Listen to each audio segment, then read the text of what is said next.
È tornato libero dopo 2 anni di carcere l'ex sindaco di San Biagio Platani Santo Sabella.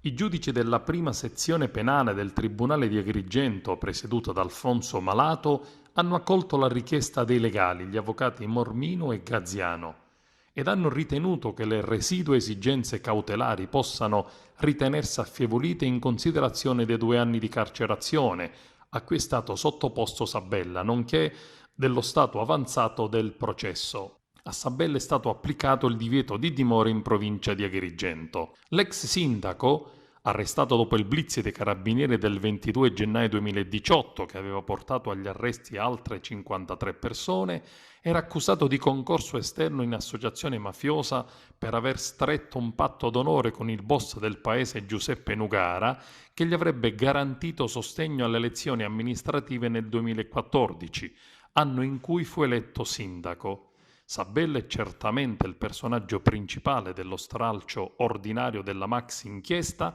denominata Montagna.